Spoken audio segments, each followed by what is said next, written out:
বউ ধোকা, ছেলে সন্তান ধোকা, মা বাপ ধোকা, এগুলো ধোকা। আরে দুনিয়া গোটাটাই ধোকা বেটা। আল্লাহ বলছে আমাল হায়াতুদ দুনিয়া ইল্লা মাতাউল গুরুর। গুরুর আল্লাহ বলছে দুনিয়াটা ধোকা, দুনিয়াটা ধোকা। কামাই নাই, বাবার মুখে আর হাসি নাই।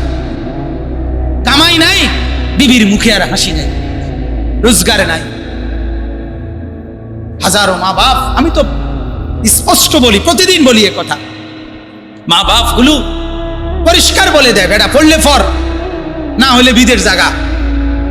বুঝছি তোমারে দিয়ে হইতো না, তার মানে কি আমার টাকা দরকার। বাপের হিসাব এটা, আমার টিয়া দরকার বেটা, বাইক বিল্ডিং করুম, জমি কিনুম, তুই টাকা কামাই কর। এবার তোর আখিরাত থাকুক বা না থাকুক, তোর চরিত্র থাকুক বা না থাকুক, তোর পরকাল কি হবে এটা পরের বিষয়। আমার এখন নগদ কি দরকার? টাকা দরকার। ভর্তি না জন বিদের যা, ভর্তি না জন বাজারে দোয়ানদারি কর। হ্যাঁ, তার মানে লুবি লুবি লুবি। আমার আব্বা স্পষ্ট বলছিলেন, আমরা 5 ভাই, আমার আব্বা একটা ঘর করে দিয়ে যায় নাই। 5 ভাইয়ের কোনো ঘর করে ভাবে দিয়ে যায় নাই। 5 ভাই আলেম, 5 ভাই কোরআন পড়ে, 5 ভাই আল্লাহর কথা বলে। আজ বাবা কবরে, যদিও বাবা দুনিয়ায় আম করে ঘর করে দেয় নাই, কিন্তু বাবা নিজের কবরের ঘর এমন সাজানি সাজাইছে, 5 ভাই যখন যেখানে যা বলে বাবার কবরে পৌঁছতে থাকে।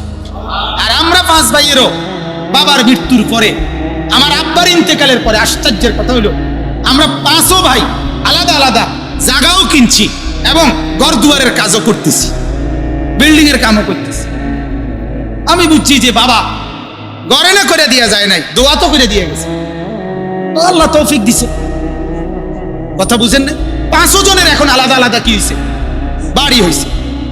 বাড়ির কাম শেষ হয় না, কিন্তু জায়গা ব্যবস্থা হইয়া কারো বেশি কম কাজ হইতেছে। আল্লাহ সবাইকে আরামসে চালাইতেছে। মা এখনো আছে, আলহামদুলিল্লাহ। এজন্য আমি আপনাদের কাছে অনুরোধ করছি ভাইয়া, সবার কাছে, মুরব্বীরা, জওয়ানেরা, যুবকরা আমার মূল চেতনা, নওজওয়ানরা আমার মূল অনুভূতি, আমার চেতনার সবটুকু জুড়ে যুবক। আমি নওজওয়ানদেরকে জাগাবার স্বপ্ন বেশি দেখি, ফিকির করি বেশি, চিন্তা করি বেশি, বহুত ফিকির করি, দোয়াও করি, আশাও করি। তো এই জন্য আল্লাহ তাআলা বলছেন, বান্দা আমি কিন্তু নিশ্চিত জান্নাত এবং জাহান্নাম, আখিরাত এবং পরকাল, এটা নিশ্চিত। নিশ্চিত কিনা বলেন? সবাই বলেন না একবার? এবার আল্লাহ বলেন, দেখেন, শুধু তরজমা বললেই শেষ কথা। সূরা ইয়াসিনের পরিচিত সূরা, সূরা ইয়াসিন সবাই পড়েন না, বা নাম তো জানেন সবাই। আল্লাহ তাআলা বলেন, ইন্না আসহাবাল জান্নাতিল ইয়াউমা ফি শুগলিন ফাকিহুন। নিশ্চয়ই হাসরের মাঠে বিচার আর ফয়সালার পরে সমস্ত জান্নাতবাসী সেদিন বিভিন্নমুখী আনন্দে, খুশিতে, ফুর্তিতে, বিনোদনে মগ্ন থাকবে। জান্নাতের মধ্যে যদিও কোনো ইবাদত নাই, জান্নাতীদের কোনো আমল নাই, কিন্তু জান্নাতীদের বিনোদনেরও কোনো শেষ নাই। আল্লাহ তাআলা সুখের, বিনোদনের, আনন্দের এত বেশি উপকরণ প্রস্তুত রাখবেন যে তারা খুব খুশিতে আত্মহারা হয়ে জান্নাতের মধ্যে বহুমুখী আনন্দে মগ্ন থাকবে। হুম ওয়া আজওয়াজুহুম, আল্লাহ বলেন তারা জান্নাতীরা এবং তাদের স্ত্রীরা। জান্নাতীদের স্ত্রী হবে 2 রকম, 1 হুরেরা, 2 দুনিয়াতে নেককার স্ত্রী যদি জান্নাতি হয় সেও। এজন্য এমন স্বামী ভাগ্যবান যার স্ত্রীও জান্নাতি, এমন পুরুষ ভাগ্যবান যার বিবিও কি জান্নাত। এজন্য রাসূলুল্লাহ সাল্লাল্লাহু আলাইহি সাল্লাম হাদিসের মধ্যে জন্য বলছে, তোমাদের কাছে মেয়ের বিয়ে প্রস্তাব আসে 4 কারণে, 4 গুণে নারীর বিয়ে হয়। কয় গুণে, কয় বিষয়ে? 4টা বিষয়। 1 নাম্বার লিহাসাবিহা, না লিজামালিহা, সৌন্দর্যের কারণে কারো বিয়ে হয়। 2 নাম্বার কারো বংশের কারণে বিয়ে হয়, কারো সম্পদের কারণে বিয়ে হয়, কারো দিনদারির কারণে, ফরহেজগারির কারণে বিয়ে হয়। নবী বলছে ফাসফার বিজাতি দ্বীন, তুমি বিয়ে করতে সময় দিনদারি যার মধ্যে আছে ওই তিনটা কম হলেও দিনদারিকে প্রাধান্য দিবে। তোমার দুনিয়াও ভালো হবে, আখিরাতও ভালো। দুনিয়াও বউ খেয়ানত করবে না, আখিরাতেও জান্নাতি সঙ্গী থাকবে। আবার মেয়েদের ব্যাপারে বলছে বাপকে, ইজা খাতাবা ইলাইকুম, তোমাদের কাছে তোমাদের মেয়ের বিয়ের প্রস্তাব যদি এমন ছেলের পক্ষ থেকে আসে, মান তারদাউনা দীনাহু ওয়া খুলুকাহু, যার দিনদারি এবং তার চরিত্র তোমাদের কাছে পছন্দনীয় হয়, ফাযাওয়িজুহু, তার কাছে তোমরা মেয়েদের বিয়ে দাও। বাপকে কি বলে দিছে? তোমার জামাই দিনদার, এটা দেখে বিয়ে দিবা। আর ছেলেকে কি বলছে? মেয়ে দিনদার, এটাকে প্রাধান্য। আমরা কোনোটার দাঁড়াই নাই। মেয়ে আপনার উঁচা লম্বা, দেখতে সুন্দর, মেট্রিকে প্লাস, খালাস। ছেলে বিদেশ, বাজারে ব্যবসা, বাইক বিল্ডিং, ভিতরে বাথরুম, মানে অ্যাটাচড, যে এনে খায় এনে মতে, বুঝেন না কথা? অ্যাটাচড, ভিতরে, বাইরে যাওয়ার লাগে না, অনেক সুযোগ সুবিধা। এই হলো যোগ্য ছেলের যোগ্যতা, হলো এই কামাই ভালো, বিল্ডিং ভালো।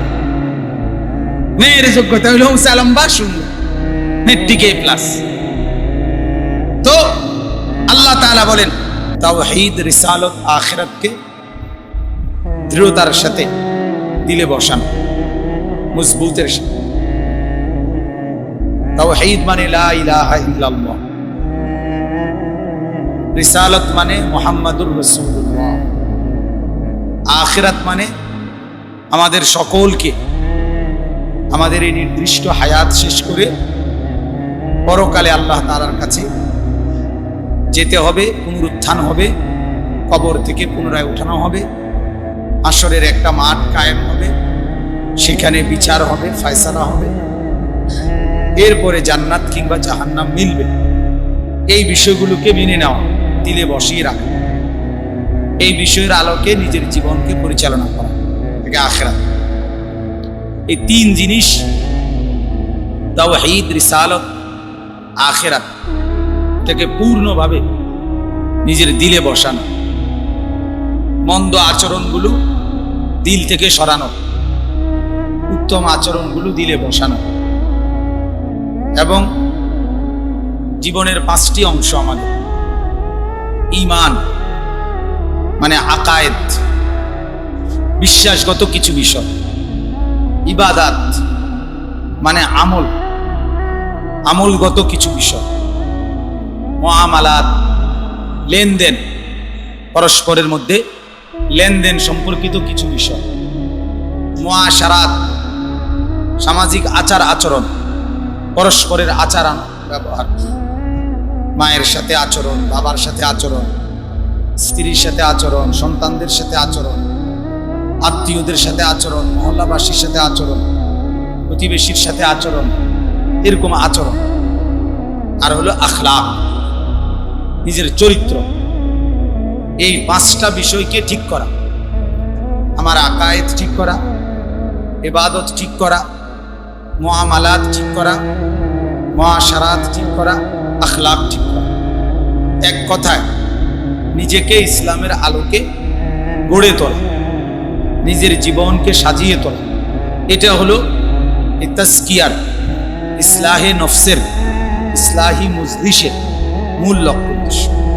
নিজের গঠন, আত্মঘটন, নিজের পরিবর্তন, নিজের সংশোধন, এটা খুব দরকার, খুব জরুরি। আমাদের অধিকাংশ মানুষ আমরা অন্যের ফিকিরে ব্যস্ত থাকি বেশি, অন্যকে নিয়ে টেনশন করি বেশি, অন্যের পরিবর্তন, অন্যের সংশোধন কামনা করি বেশি, নিজের দিকে খবর রাখি কম। এই চোখে, এই দুই চোখে অনেক দূর দেখি, কিন্তু নিজের কাছের নাক এটা দেখি। ঠিক এরকম এই চোখে অনেকের দোষ দেখি, অনেকের ত্রুটি দেখি, অনেকের অনেক কিছু দেখি, নিজের কিছুই দেখি, নিজের কোনো দোষ নাই, নিজের কোনো ত্রুটি নেই, নিজেকে খুব ভালো মনে হয়। এইটাকে পরিবর্তন করা দরকার। আল্লাহ তাআলা কোরআন কারীমের মধ্যে বলছেন, ফালা তুযাক্কু আনফুসাকুম, তোমরা নিজেই নিজেকে পবিত্র বানাইও না, মানে তোমার পবিত্রতা তুমি বলে দিও। আমার মতো ভালো লোক হয়, আমার মতো লোক আপনি কই পাবেন, আমার মতো সৎ আর এই বাজারে কে আছে? এরকম নিজের গুণ, নিজের উত্তম নিজেই বলে ফেলা আল্লাহ নিষেধ করছে। হুয়া আ'লামু বিমান ইত্তাকা, আল্লাহই ভালো জানেন কে তাকওয়াওয়ালা, কে আল্লাহ ভীরু। তাইলে আমি বলতে চাচ্ছি এই ফিকিরটা ইসলাহে নফস, তাজকিয়া, এটাই মূলত আসলে পীর মুরিদ, এই পীর আউলিয়া বুজুর্গদের কাছে যুগ যুগ ধরে মানুষের যে আসা যাওয়া সম্পর্ক, এটার মূল উদ্দেশ্য এটা। যদিও এখন মূল উদ্দেশ্য থেকে অনেকখানে অনেক জায়গায় সরে গেছে কিছু, যার কারণে অনেকের বিভিন্ন আপত্তি মনে হয়। আসল কিন্তু লক্ষ্য উদ্দেশ্য একজন পীর, একজন মুরিদ, একজন শায়েখ তার একজন অনুসারী, একজন আলেম তার একজন অনুসারী, একজন নেককার বুজুর্গ তার কিছু অনুসারী। এই সম্পর্কের মূল টার্গেট ছিল এটা, নিজেদের পরিবর্তন, নিজেদের সংশোধন, নিজেদের ঈমান আমল সুন্দর করা। দেখেন, নির্দিষ্ট যারা মনে করেন এই যে মোবাইলে ওয়াজ রেকর্ড করেন, যাদের লক্ষ্য উদ্দেশ্যগুলো মানুষকে প্রচার করবেন, তারা তো ভালোই লক্ষ্য উদ্দেশ্য। বেহুদা অনর্থক এই কেবল ঘুরে ছবি তুলবেন, এটা যেন বেহুদা না হয়, ফালতু কাজ না হয়, তাইলে গুনাহ হবে। এটাও যেন লক্ষ্য উদ্দেশ্যওয়ালা হয়, যে আমার উদ্দেশ্য নিয়ত আমাদের বর্তমান উলামায়ে কেরাম অনুমতি দিচ্ছেন দেখে আমরা এখন এগুলো ব্যবহারের অনুমতি দেই, নাহলে এগুলো বহুত আগে তারাই দিলাম। অর্থাৎ মূলত উদ্দেশ্য হলো সারা পৃথিবী জুড়ে হাজার হাজার লাখ লাখ মুসলমান সারা বিশ্বে এখন এই নিজেদের ব্যবসায়িক কারণে, নিজেদের চাকরিগত কারণে, নিজেদের বহু বিষয়ে এই বড় মোবাইল বাধ্যতামূলক ব্যবহার করতে হয় অনেকে, মানে তার এটা ছাড়া তার কাজটা হবে না। এখানে এমন কিছু বিষয় এটার সাথে সম্পৃক্ত, যার ফলে এটা তাকে অনেকের ন্যায্য দরকার, জরুরত ব্যবহার করতে হবে। যেমন আমরা একটা গাড়ি ব্যবহার করি, এটা শৌখিনের জন্য না যে বড় লোকই দেখাইতেছি একটা প্রাইভেট কার, বিষয়টা এটা না, এটা আমাদের জরুরত। এটা যদি না হয় তাহলে টাইম মতো বিভিন্ন বয়ানাত, বিভিন্ন জায়গায় যাওয়া, অংশগ্রহণ করা, এটা সম্ভব হয়ে উঠবে না। আমি যদি প্রত্যেক ঘাটে ঘাটে সিএনজি ধরে ধরে আইতে হয়, তাইলে অনেক কিছু এলোমেলো হয়ে যাবে। তাহলে এটা একটা জরুরত মনে করেন, এই কারণে প্রাইভেট কারে চলা, নাই তো আমার প্রাইভেট কারে চলার দরকার কি? ঠিক এরকম মোবাইলটাও এরকম, বড় মোবাইল যাদের জরুরত, যেমন আমার এই বড় মোবাইলের সাথে সম্পৃক্ত আমার তেমন কিছু নাই এখনো, মানে আমার এমন কোনো বিষয় আটকাইয়া থাকে না যে এই বিষয়ে বড় মোবাইল ছাড়া আমার চলে না, বুঝেন নাই কথাটা? যার কারণে এই যে আমার মোবাইল ছোট মোবাইল, যদিও আমার ওয়াজ অনেক মোবাইলে আছে দেখে, কিন্তু আমার এটার জরুরত নেই। তো আমার জরুরত নাই যেহেতু, আচ্ছা আমি ব্যবহার করি না। কিন্তু একান্তই যাদের জরুরত, প্রয়োজন, উদ্দেশ্য কাজের, সেটা বৈধ, শুধু গুনার কারণে, বেহুদা কারণে, ফালতু কারণে যেন না হয়, তাইলে অবশ্যই সেটা গুনাহ হয়, আল্লাহ মাফ করে দেন। তো বলতেছিলাম ইসলাহে নফস, নিজের গঠন, নিজের পরিবর্তন খুব দরকার, খুব দরকার। নবীরা পর্যন্ত নিজের দিকে খেয়াল রাখছে, নবীরা পর্যন্ত। আল্লাহ তাআলা নবীদেরকে, রাসূলুল্লাহ সাল্লাল্লাহু আলাইহি সাল্লামকে আদেশ করেছেন, ওয়া'মুর আহলাকা বিস-সালাহ ওয়াসতাবির আলাইহা। হে নবী, আপনি আপনার পরিবারের সদস্যদেরকে নামাজের আদেশ করুন এবং আপনি নিজে নামাজের উপরে মজবুত থাকুন। এই যে নিজের কথা বলছে, আপনার নিজের দিকে খেয়াল রাখেন, আপনার যেন আবার নামাজ ছুটে না যায়। কথা বুঝছেন কিনা? আল্লাহ তাআলা নবীজিকে বলছেন, ওয়ারাত্তিলিল কুরআনা তারতিলা। নবী, আপনি বিশুদ্ধভাবে, সুন্দর উচ্চারণে, পূর্ণ মাখরাজের সাথে সঠিকভাবে কোরআন তিলাওয়াত করুন। এই যে আপনি করুন, নিজের দিকে ওনাকে বলছেন। আল্লাহ তাআলা নবীকে বলছেন, কুম ফাআনজির, আপনি দাঁড়ান, মানুষদেরকে আল্লাহর দিকে ভয় দেখান। ওয়া রাব্বাকা ফাকাব্বির, এবং আপনার রবের বড়ত্ব ঘোষণা করেন। ওয়া সিয়াবাকা ফাতাহহির, আপনার পোশাক সেটা পবিত্র রাখেন। এই যে আপনার নিজের লেবাস, নিজের পোশাকের দিকেও কি রাখেন, খেয়াল রাখেন। এরকম বহু আয়াত আছে যেখানে আল্লাহ তাআলা নবী সাল্লাল্লাহু আলাইহি ওয়াসাল্লামকে সরাসরি আদেশ করছেন যে আপনার নিজের বিষয় খেয়াল করেন, নিজের সংশোধনের দিকে, নিজের দিকে, নিজের হালাতের দিকে নজর রাখেন। নবীরা দোয়া করতেন তো নিজের কথা বলতেন, রব্বানা গফির লি ওয়া লিওয়ালিদাইয়া ওয়া লিল মুমিনিন। আল্লাহ আমাকে মাফ করে দেন এবং আমাদের মা বাপকে মাফ করে দেন এবং সমস্ত মুমিনকে মাফ করেন। তাহলে কি বোঝা গেল? নিজের কথা বলছি কিনা? কথা বলেন না কেন?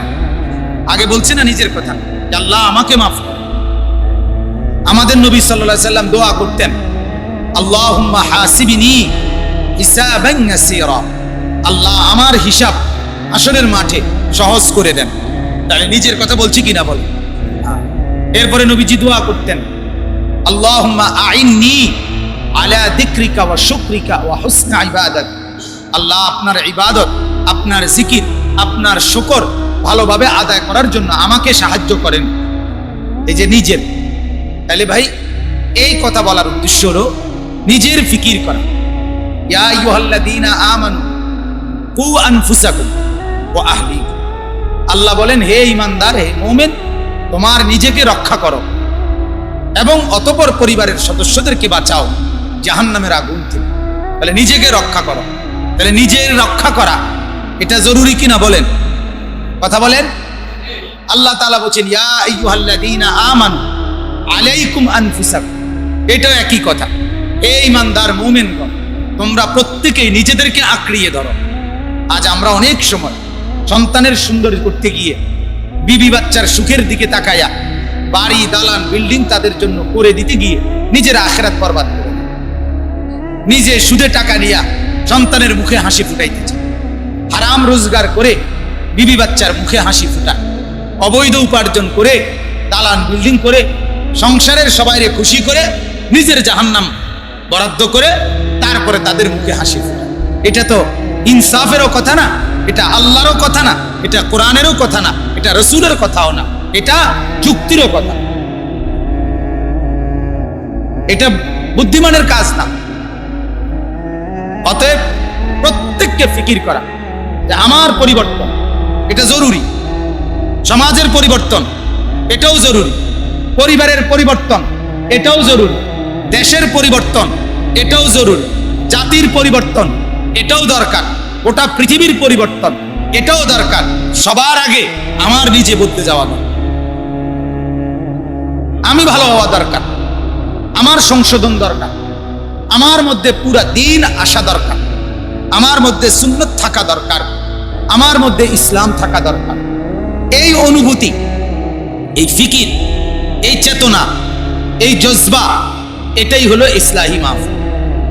কোরআনুল কারীমের মধ্যে আল্লাহ তাআলা বলছেন, নবী সাল্লাল্লাহু আলাইহি সাল্লামকে আল্লাহ তাআলা দায়িত্ব দিয়েছেন, কোরআনে আছে, ইয়াতলু আলাইহিম আয়াতিহি। নবী এক নম্বর দায়িত্ব, মানুষের মাঝে তিনি আল্লাহর কোরআন তেলাওয়াত করবেন, মানুষকে কোরআন তেলাওয়াত করাবেন, শিখাবেন, শোনাবেন, এটা নবীর একটা দায়িত্ব। দুই নাম্বার, ওয়ায়ুযাক্কিহিম, এই যে আলাদা দায়িত্ব আল্লাহ বলছেন, নবী আর একটা আলাদা আলাদা দায়িত্ব ছিল আল্লাহ রসুলের, মানুষের অন্তরকে শুদ্ধ করবেন, মানুষের অন্তরকে গুনাহমুক্ত করবেন, মানুষের অন্তরকে পবিত্র করবেন, ইউজাক্কি তাজকিয়া করবেন। আবার ওয়ায়ুআল্লিমুহুমুল কিতাবা ওয়াল হিকমা, এবং আরেকটা আলাদা দায়িত্ব, মানুষদেরকে আল্লাহর কোরআন এবং নবীর সুন্নাহ মতে তালিম পুরা হাতে কলমে শিখাইয়া দিবেন। তাহলে কোরআন এবং সুন্নাহর আমলটা মানুষকে হাতে কলমে শিখাবেন, এটা একটা কাজ। কোরআন তিলাওয়াত শিখাবেন, এটা আলাদা একটা কাজ। আবার মানুষের আত্মা, অন্তর, ভেতর পবিত্র করবেন, এটা আলাদা একটা কাজ। তাহলে তাজকিয়া, নিজের অন্তরকে শুদ্ধ করা, বিশুদ্ধ করা, এটা আমার ভাই একটা আলাদা ডিউটি। আমরাও বাচ্চাদেরকে পড়াই, আমরাও মাদ্রাসায় পড়াই, আমরাও মসজিদে নামাজ পড়াই, আমরাও জুমার বয়ান করি। আবার এই উম্মতের সাধারণ মানুষের সহ নিজেদের সহ ইসলাহের ফিকির করা, তাজকিয়ার ফিকির করা, তাদের সংশোধনের, এটাও একটা আলাদা দায়িত্ব। এই কারণে আপনাদের কাছে আসা, আপনাদেরকে বলা। আজকে এই জন্য আপনাদের কাছে আমার বিনীত অনুরোধ, যারাই বসছেন মনোযোগ দিয়ে, প্রত্যেকের মধ্যে এই ফিকির নিয়ে বসা দরকার যে আমি আমাকে বদলাতে চাই। কাকে বলেন? নিজেকে। কাকে বলেন? এটা জরুরি। বর্তমান সময়ে সবাই সবাইকে নিয়ে ভাবে, নিজেকে নিয়ে ভাবেন খুব বেশি। ফেসবুকে, ইউটিউবে, মোবাইলে, অনলাইনে, সর্বত্র অপরকে সবাই উপদেশ দিতেছে, মানুষকে সবাই নসিহত দিতেছে। উপদেশের কোনো অভাব নাই, বুদ্ধির কোনো অভাব নাই, সাংবাদিকের কোনো অভাব নাই, বুদ্ধিজীবীর কোনো অভাব নাই। 12, 14 বছর, 16 বছর বয়স্ক ছেলেও এখন আপনার বুদ্ধিজীবী, সেও অনলাইনে মতামত দেয়, বুদ্ধি দেয়, জাতিকে দিক নির্দেশনা দেয়, এটা করা উচিত, ওটা করা উচিত, আমাদের আপনারা এটা কেন করছেন না, ওই করতেছেন না কেন, সেই করতেছেন না কেন, ওলামায়ে কেরাম এই করছে না কেন, হুজুররাই করতেছেন না কেন। হুজুররা সব করতো আর আমনে বইয়ে বইয়ে মোবাইল টিপতেন, এই তো কাম, এই না? কাম সব আমি করতাম আর আমনে বইয়ে বইয়ে কি টিপতেন? মোবাইল টিপতেন, এই তো কাম, এটাই তো ইনসাফ। কাজ সব আমার কান্দে চাবাইয়া আমনে বইয়ে বইয়ে কি চিরে চাবাইতেন, এই নি কাম। কথা তো ছিল আমরা সবাই মিলে কাজ করা, ঠিক কি না বলেন না? উম্মতে মুহাম্মদীর প্রত্যেকটা সদস্য জিম্মাদার। কুনতুম খায়রা উম্মাহ উখরিজাত লিন-নাস। আল্লাহ তাআলা বলছে তোমরা সকলে আখিরি নবীর উম্মত, শ্রেষ্ঠ উম্মত তোমরা। তোমাদের সবাইকে বের করা হয়েছে মানুষের প্রয়োজনে। তা'মুরুনা বিল মা'রুফ ওয়া তানহাউনা আনিল মুনকার। অপরকে কল্যাণের আদেশ করা, নেক কাজের আদেশ করা, গুনার কাজ থেকে নিষেধ করা, এটা উম্মতে মুহাম্মদীর মুসলমান প্রত্যেকটা সদস্যের দায়িত্ব। কথা বোঝেন নাই? সেটা শুধু বক্তার দায়িত্ব না, এটা শুধু ওয়াইজের দায়িত্ব না, বরং প্রতিটা সদস্যের দায়িত্ব। প্রতিটা সদস্য, যেই দল, যেই গ্রুপ, যেই সংগঠন, যেই সংস্থা, যেই সমিতির সভাপতি থেকে শুরু করে সাধারণ কর্মী, প্রত্যেকেই যখন সমান তালে সংগঠনের কথা বলে, ওই দলের কথা বলে, তখন ওইটা খুব পরিচিত হয়, ওইটা ব্যাপকভাবে সবার মাঝে ছড়াইয়া পড়ে। এটাই বাস্তবতা, এটাই বাস্তবতা। বর্তমান আওয়ামী লীগ সরকার, প্রধানমন্ত্রী শেখ হাসিনা কোনো একটা কথা বললে এটা এবার যেমনই হোক একবারে মাঠ পর্যায়ের কর্মী পর্যন্ত একসাথে আওয়াজ তোলে, সারা বাংলাদেশ তুলকালাম করে ফেলে।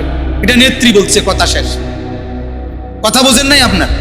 তাহলে এই যে একটা বিষয়, এরকম পৃথিবীতে বিভিন্ন বিষয় যখন সকলে মিলে সমস্যারে বলে, সবাই মিলে চেষ্টা করে এক মিশনে, এক কাজে, তখন সেটা খুব দ্রুত আগায় যায়।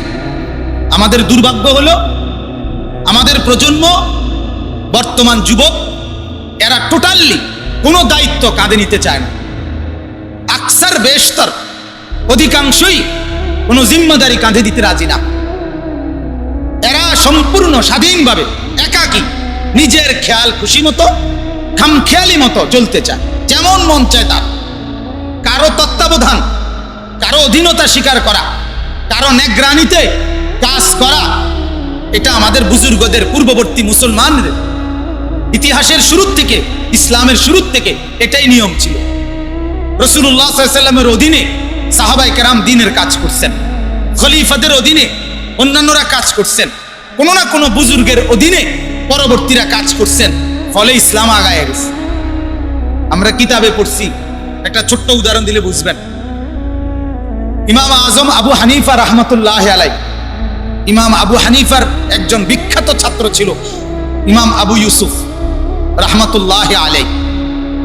তো ইমাম আবু ইউসুফ রহমতুল্লাহ আলাই ইমাম আবু হানিফার কাছে পূর্ণ ইলম শিখছে এবং পরিপূর্ণ যোগ্য আলেম হয়েছে।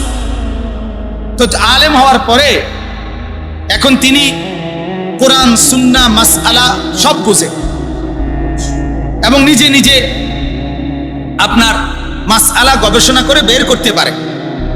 তো একবার উনি ইমাম আবু ইউসুফ রহমতুল্লাহ আলাই আলাদা ইমাম আবু হানিফা যেখানে বসে ফতোয়া দিতেন, কোরআন সুন্নাহর বয়ান করতেন, মাসআলা বলতেন, তো উনি আলাদা আরেকটা এরকম মজলিস কায়েম করছে যেখানে এখন উনি ফতোয়া দিবেন।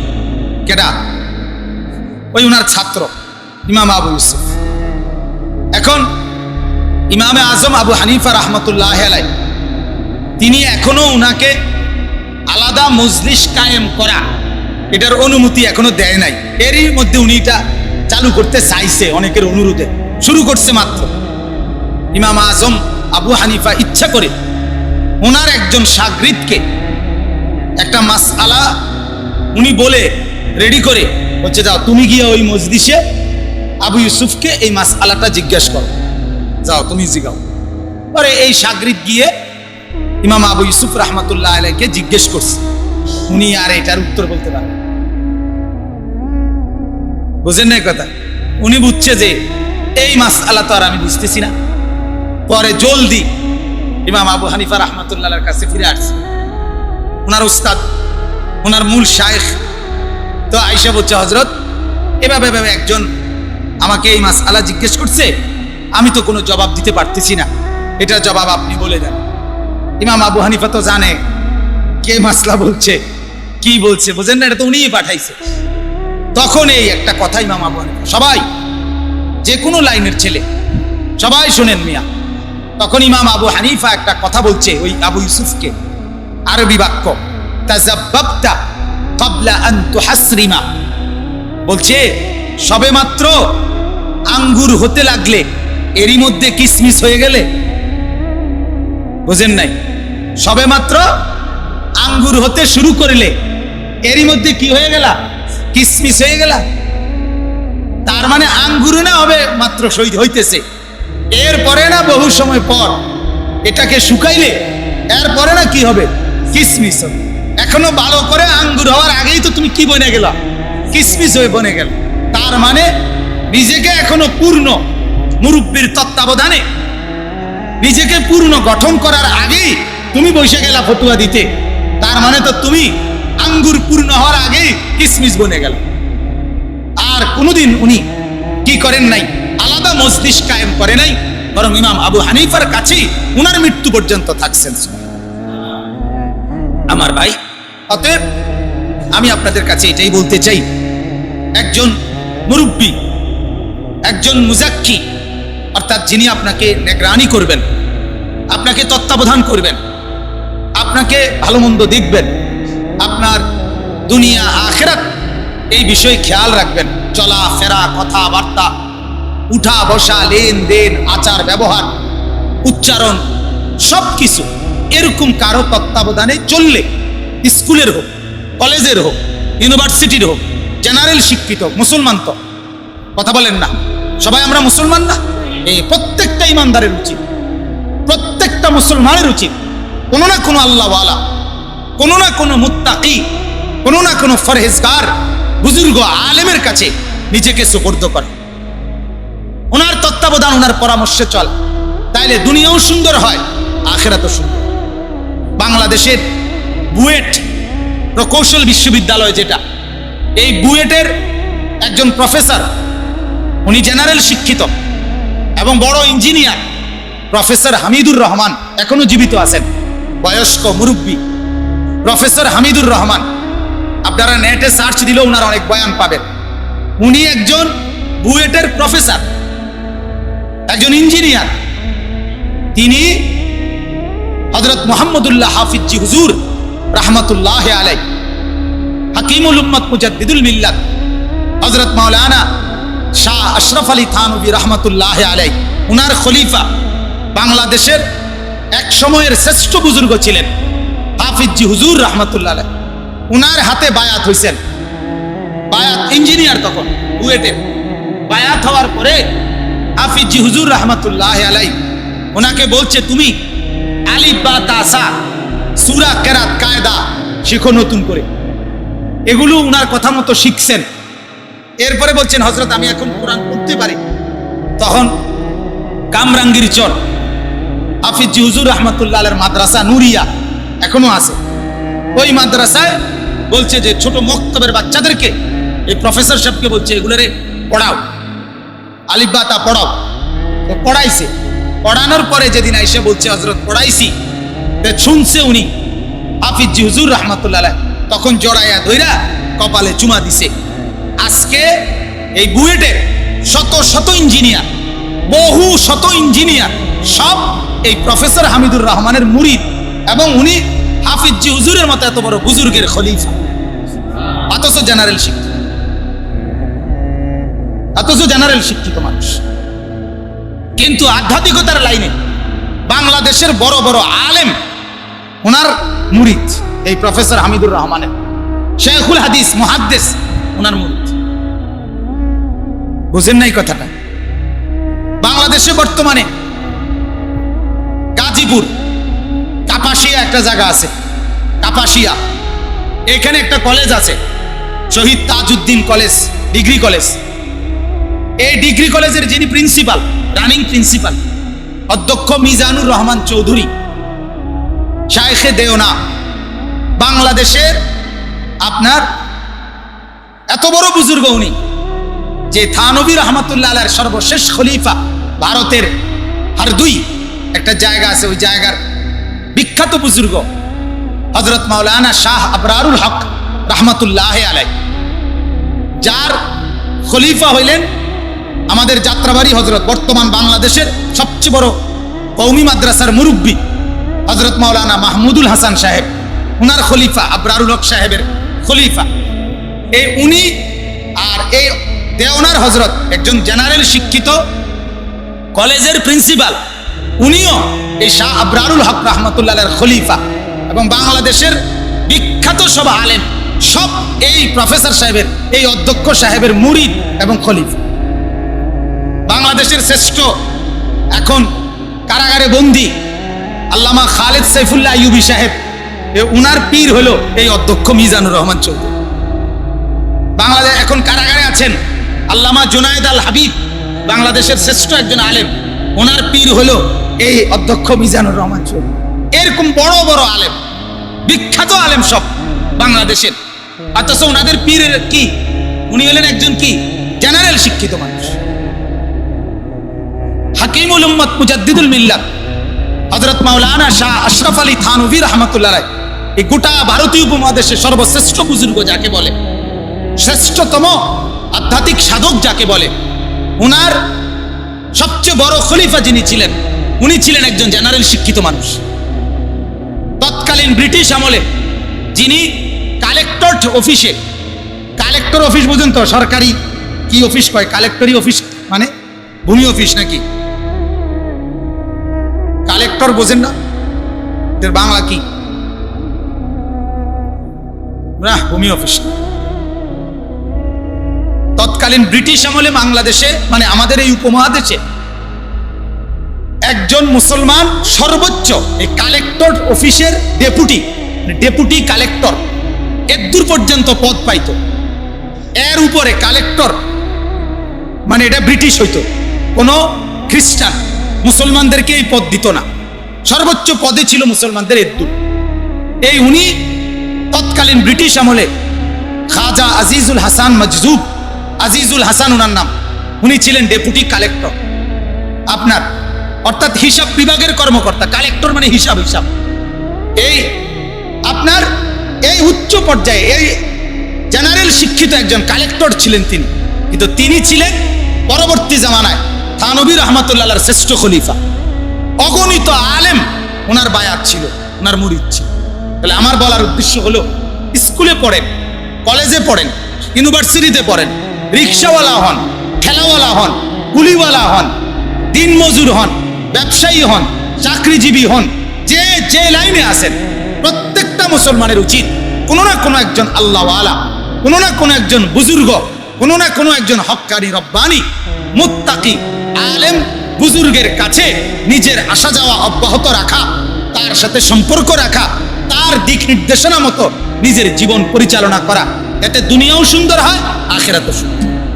আজ আমাদের বর্তমান জামানার সবচেয়ে বড় ইসলাম বিরোধী ষড়যন্ত্রের এটা একটা, যে বিভিন্নমুখী ষড়যন্ত্রের মাধ্যমে চেষ্টা চলতেছে এটাই, যোগ্য আলেমদের থেকে সাধারণ মানুষকে বিভিন্ন কৌশলে সরায় ফেলা, আলাদা আলাদা করে, আলাদা আলাদা করে। আগে আপনার একজন মুসলমানের বাচ্চা স্কুলে পড়ুক তো মক্তবের হুজুরকে যথাযোগ্য সম্মান করত, মক্তবের পড়াটাকে মা বাবা লাজেম আবশ্যক মনে করত। কিন্তু বর্তমানের মুসলমানের মা বাবা তার সন্তানকে কিন্ডারগার্টেনের পড়ার সর্বোচ্চ গুরুত্ব, কিন্তু মক্তবের এই কোরআন পড়ার গুরুত্ব বলতেই উঠে গেছে। কথা বলেন, কারণ এটা কৌশল, এটা কৌশল, এটা ঠান্ডা মাথার কৌশল। মুসলমানের যুবক, মুসলমানের পুরুষ, মুসলমান জনসাধারণ কোন আলেম থেকে সরাসরি মাসআলা জিজ্ঞাসা করা, এই প্রবণতা দিন দিন কমে যাচ্ছে। নিজে ফয়সালা করে, নিজেরা বুঝ করে নেয়, নিজেদের মতো করে যা মন চায় তাই করে। বিদেশ ফেরত, উনি দেশে এসে মুফতি সাহেব, কথা বুঝেন নাই? এমনি ফ্যান ফিন্দার, এমনি ক্লিন শেপ, কথা এমনি হাফ শার্ট গায়ে, উনি মাসলা বোঝে, উনি হাদিস বোঝে, উনি বিশাল বড়, উনি আহলে হাদিস। আর আমরা কিচ্ছু বুঝি না, আমরা সিরা সাবাই, আমরা বসে বসে সিরা সাবাই, কথা বুঝেন না? এই হলো প্রবণতা। কলেজ পড়ুয়া ছেলে, ইউনিভার্সিটি পড়ুয়া ছেলে, তার কাছে বাংলা বুখারী শরীফ আপনার অনুবাদ, এটা দিয়ে সে মুফতি, সে বুঝাই দিতেছে, হুজুররা বুঝে না সহি হাদিস। এটা আশ্চর্য কথা, তুমি সহি হাদিস বুঝে ফেললা, জীবনেও না বুঝে না পড়ে, আমি এতটা পড়ে আমরা কেউ বুঝলাম না, এটা কোনো কথা হলো? মানে মূল উদ্দেশ্য হলো যতটা সম্ভব উম্মতের সাধারণ মানুষকে উলামায়ে কেরাম থেকে আলাদা করা, এটাই মূল টার্গেট। বহুমুখী ষড়যন্ত্র, বহু রকমের, যার কারণে আজকে মুসলমানরা, আগে একজন মুসলিম নারী, মুসলমান মা বোনরাও, মুসলমানের মা চাচিরাও মাসআলা জিজ্ঞাসা করার জন্য নিজের স্বামী সন্তানকে মসজিদের ইমাম সাহেবের কাছে পাঠাইতো, ঠিক কিনা বলেন? যে হুজুরে গিয়ে জিজ্ঞাসা করে আসো এই মাসলাটার কি জবাব। কিন্তু এখন আর এই মানসিকতা নাই, সবাই আপনার নিজের খেয়াল খুশি মতো চলতেছে। এই জন্য ভাই লম্বা কথা বললাম, এই সবটা কথার মাকসাদ হলো আমি আপনাদেরকে এটা বুঝাইছি যে কোনো আলেম, কোনো উলামায়ে কেরাম তাদের তত্ত্বাবধানে থেকে কোরআন সুন্নাহ মতে চললে আপনার দুনিয়াও সুন্দর, আখিরাতও সুন্দর। একাকি চললে হবে না, কোরআন সুন্নাহ একাকি বোঝা সম্ভব না। বিশ্বাস করে, একই শব্দ বাংলায় অর্থ মাকরুন, মিম কাফ রা, মিম ছোট কাফ আর কি।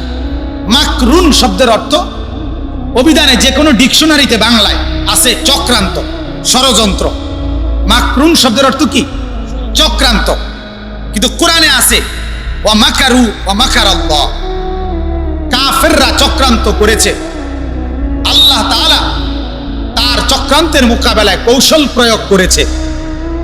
এই তর্জমা করতে উলামায়ে কেরাম বলছে, অর্থের সময় আল্লাহর ক্ষেত্রে বলার ক্ষেত্রে শব্দ যদিও এক, কিন্তু আল্লাহর ক্ষেত্রে বলতে গিয়ে হুবহু ওই বাংলা বললে হবে না যেটা আপনি কাফেরদের ক্ষেত্রে বলছেন। কথা বোঝেন নাই? কাফেররা ষড়যন্ত্র করলো এবং আল্লাহও ষড়যন্ত্র করলো, নাউজুবিল্লাহ। তাহলে ওই বাংলা দেখলে আপনি বুঝবেন এটাই, কিন্তু বাংলা দিয়ে আপনি যদি অর্থ করেন ডিকশনারি দেখে, উলামায়ে কেরাম থেকে না জিজ্ঞাসা করে, তাহলে আপনার ঈমান বরবাদ হবে। বরং আল্লাহর ক্ষেত্রে বলতে গেলে অর্থ আপনার আলাদা। লাআল্লাহ, লাআল্লাহ একটা আরবি শব্দ, যে কোনো বিধানে এটার অর্থ হলো সম্ভবত, কি সম্ভবত। কিন্তু কোরআনুল কারীমের যত জায়গায় আল্লাহ বলছে লাআল্লাকুম তাত্তাকুন, লাআল্লাকুম, লাআল্লাহ, কোরআনে যতগুলো ব্যবহার হয়েছে উলামায়ে কেরাম বলছে এগুলোর অর্থ সম্ভবত না, নিশ্চিত। কথা বুঝছেন কিনা? কোরআনের তরজমার ক্ষেত্রে বলতে হবে লাআল্লাকুম তাত্তাকুন, সম্ভবত তোমরা রোজা রাখলে মুত্তাকি হবে। না না, নাউজুবিল্লাহ, অবশ্যই তোমরা মুত্তাকি হবে। তাইলে এই কথাটা আপনি কেমনে বুঝবেন? কথা বুঝছেন নি আমার? এটা আপনি কেমনে বুঝবেন? আপনি যদি শুধু বাংলা অর্থ পড়েন আপনি তো বুঝতেন না। এই জন্য বাপ, আলহামদুলিল্লাহ অনেক ছেলে দেখতেছি, মাশাআল্লাহ, আপনারা এই সব ছেলে আমাদের মুসলমান, এরা আমাদের ভাই, তোমরা আমাদেরই সন্তান। দোস্ত, তোমাদের অনুভূতির জন্য, বিবেক উপলব্ধির জন্য এই কথাটা বললাম। অবশ্যই কোরআন মতেই চলতে হবে, সুন্নত মতেই চলতে হবে, হাদিস মতেই চলতে হবে, কিন্তু সেটা উলামায়ে কেরামের আশ্রয়ে, একাকী না। আল্লাহ তাআলা শুধু কোরআন নাজিল করে নাই, আল্লাহ তাআলা আগে রিজাল, আগে ব্যক্তিকে নাজিল করছে, পাঠাইছে, এরপরে কোরআন নাজিল করছে। আগে মানুষটাকে পাঠাইছে, এরপরে কোরআনটাকে পাঠাইছে। নাকি আগে কোরআন পাঠাইছে? কোরআন আগে আসছে না রাসূলুল্লাহ আগে আসছে? তো কে আগে আসছে? রিজাল, ব্যক্তি, যিনি বুঝাইয়া দিব উনি আগে আইছে। উনি 40 বছর ধরে নিজেকে রেডি করছে। 40 বছর পরে আল্লাহ বলছে এবার বুঝানি শুরু করেন। এবার তিনি 23 বছর বুঝাইছে। হ্যাঁ, এজন্য একটা লম্বা সময়, 40টা বছর একটানা আল্লাহ পাক রব্বুল আলামিন উনাকে তত্ত্বাবধান করছেন। ঠিক লম্বা একটা সময় কারো অধীনে থাকতে হয়, লম্বা একটা সময় কারো নিগরানিতে থাকতে হয়। এরপরে আল্লাহ তাআলা আপনাকেও কথা বলার তৌফিক দান করেন, আপনাকেও মানুষের হেদায়েতের জন্য আল্লাহ যদি কবুল করে আপনাকেও সুযোগ করে দেন। এজন্য আমার এই কথা বুঝছেন কিনা বলেন? ইসলাহে নফস দরকার কিনা বলেন? তাহলে প্রথম কথা হলো আমাদের প্রত্যেকের নিজের সংশোধন দরকার। কি দরকার বলেন? আবার বলেন, নিজের সংশোধন। এটারে কি বলে আরবিতে? ইসলাহে নফস। বলেন তো? তাজকিয়া, আত্মশুদ্ধি, নিজের পরিশুদ্ধ, নিজেকে সুন্দর করা, নিজের জীবন আখলাক, নিজের সিরাত সুরাত, নিজের আচরণ উচ্চারণ সব কিছু সুন্দর করা। ইসলাম একটা মানুষের নিঃশ্বাসকে পর্যন্ত নিয়ন্ত্রণ করে, এটা একমাত্র ইসলামের বৈশিষ্ট্য। রাসূলুল্লাহ সাল্লাল্লাহু আলাইহি সাল্লাম বলছেন পানি খাওয়ার সময় 3 নিঃশ্বাসে কমপক্ষে পানি পান করবা। প্রত্যেক নিঃশ্বাস পানির পাত্র, গ্লাস, ওটার থেকে আলাদা ফেলবা। ওই পানির গ্লাসের মধ্যে কি ফেলবা না। তাহলে নিঃশ্বাসটা কিভাবে ফেলবে ইসলাম সেটা পর্যন্ত ঠিক করে দিছে। কথাটা বুঝছেন কিনা বল? পৃথিবীর আর কোনো মতবাদ, পৃথিবীর আর কোনো ধর্ম, আর কোনো বুদ্ধিজীবী, আর কোনো পণ্ডিত, আর কোনো মহান ব্যক্তি, কারো জীবনেতে এরকম নাই যে যিনি তার অনুসারীদের নিঃশ্বাসটা পর্যন্ত কেমনে ফেলবে এটা বলছে। আছে কোথাও? সেটা আমাদের নবীর বৈশিষ্ট্য। হাদিসের মধ্যে আছে, আবু দাউদ শরীফে, মদিনার ইহুদিরা তারা রাসূলুল্লাহ সাল্লাল্লাহু আলাইহি সাল্লামের সাহাবী হুযাইফা ওনাকে একদিন বললেন যে আরে তোমাদের এটা কি নবী? লাকাদ আল্লামাকুম নাবিয়্যুকুম কুল্লা শাই হাত্তাল খিরআতা। তোমাদের এটা কি নবী যিনি তোমাদেরকে সব কিছু বলে, এমনকি বাথরুমে টয়লেটে কেমনে বসতে হয় এটাও বুঝি বলে, এটাও বুঝি কখন লাগে বেটা। বাথরুমে পেশাব পায়খানায় বসবে কিভাবে এটাও দেখি বলে। এ কি নবী? কথা বুঝছে না? তার মানে তাদের কথা হলো পেশাব পায়খানায় কেমনে বইব এটাও কি একটা বলার কিছু আসেনি? এটা মুতনে না কদ্দুর, যেমনি ইচ্ছে এমনি খারাইয়া মুতলে কি আর বইয়া মুতলে কি, সিটিয়া মুতলে কি আর বিস্তার মুতলে কি, মুতনে না দরকার। এটা আমরা যারা অধিকাংশ ছেলে পেলেদের মুতা এই স্টাইল না হাইতে মনে করি এটার মধ্যে আবার নিয়ম কানুন কি। কথা বুঝছেন? এটার মধ্যে কোনো নিয়ম কানুন নাই। মানুষের সামনে রাস্তার পাশে চেইন খুলে দাঁড়াইয়া বসে পানি না নিয়ে চেইন টান দিয়ে যেমনে মন চায় এমনি মতে। অপদার্থ কোথাকার। অপদার্থের কাছে কোনো ভদ্রতা বলতে কিছু নাই, আখলাক বলতে কিছু নাই, সিরাত বলতে কিছু নাই, সৌন্দর্য বলতে কিছু নাই। জিন্দেগি কাকে বলে এটাই বোঝে না, জীবন কিভাবে গড়তে হয় এটাই জানে না। এরা আবার আমাদের চাইতে নিজেদেরকে ভদ্র দাবি করে। বেটা, ওলামায়ে কেরামের চাইতে, মাদ্রাসাওয়ালাদের চাইতে, তালেবে ইলমের চাইতে, কোরআন সুন্নাহর অনুসারীদের চাইতে কোন যুক্তিতে অন্য কেউ এর চাইতে ভদ্র, এর চাইতে স্মার্ট, এর চাইতে মার্জিত হতে পারে না, পারে না, পারে না। একেবারে একেবারে দৈন্তান নাই কেন না, কোন যুক্তিতে না বেটা, কোন যুক্তিতে না। বাহারি চুল আর বাহারি প্যান্ট, বহু কালারের বহু মডেলের, এটাকে ভদ্রতার মাপকাঠি বলে না। তো ওই ইহুদি বলল, এটা তোমাদের কি নবী যে একবারে কেমনে বইতে হয় পেশাব পায়খানায় সেটাও বলে দেয়? আল্লাহ নবী সাল্লাল্লাহু আলাইহি ওয়াসাল্লাম বলছেন এটা বাম দিকে বাথরুম টয়লেটে বসতে বাম রানের উপরে চাপ দিয়ে, একটু চাপ বেশি দিয়ে বসা, এটা সুন্নাত। কথা বুঝছেন? তো ওই সাহাবী তখন বলতেছে, উনি তো হে মনে করছে এটা বললে উনি লজ্জা পাবে, বুঝেন নাই? তো এ মনে করছে উনি থাক ভাই কইেন না, কিতা কম কইয়া লাইছে দেখিয়া মারতেন না, থাক না। ওই সাহাবী হাদিসের মধ্যে আছে, উনি বরং জোর গলায় বললেন, আজাল, হ্যাঁ বেটা, তিনি আমাদেরকে এটা শিখায়। শুধু এটা না, টয়লেট বাথরুমের মধ্যে পেশাব পায়খানার পরে কিভাবে আমরা ঢিলা ব্যবহার করবো, কয়টা ঢিলা ব্যবহার করবো, তিনি আমগরে ওইটাও শিখায়। মানে উনি আরো এক লাইন বাড়াইয়া কইছে, বুঝেন না কথা? হে মনে করছে এর দূরে শরম পাইব, তিনি আরো কদ্দুর কি করছে, বাড়াইয়া বলছে। শুধু এটা না বেটা, তিনটা ঢিলা ব্যবহার করতে হয়, এটাও তিনি আমাদেরকে বলে দিছে, এটাও আমাদেরকে বলে দিছে। ঢিলাটা যাতে হাড্ডি না হয়, ঢিলাটা যাতে গোবর না হয়, এটাও আমাদেরকে বলে দিছে। হ্যাঁ, এজন্য আমার ভাই, নিজের সুন্দর, নিজের আদব আখলাক চলাফেরা, এটার পরিবর্তনের জন্য এই মজলিসগুলো ফায়দা হয়। এবং এই একা শুধু মজলিস না, চেষ্টা করবেন আপনারা ওলামায়ে কেরামের মজলিসে বেশি বেশি যেতে, দেখবেন ফায়দা হবে। আমার শায়েখ আরিফ বিল্লাহ আল্লামা মুফতি মুশতাকুর নবী সাহেব হযরতের মাদ্রাসায় কোটবাড়ি সুধন্যপুর কুমিল্লা প্রত্যেক ইংরেজি মাসের শেষ শনিবার ইসলাহি মজলিস হয়, সেখানে যাওয়ার চেষ্টা করবেন। দেখবেন দিলের খোরাক পাবেন, রুহের খোরাক পাবেন, নিজের ভিতরে আখিরাতের ফিকির পাবেন। এই নওজোয়ান ছেলেরাও বলি, এমনি এমনি বদলাবে না ভাইয়া তোমার জীবন। তুমি বন্ধুদের সাথে চললে আর মোবাইলের কাছে থাকলে তোমার জীবন সুন্দর হবে না।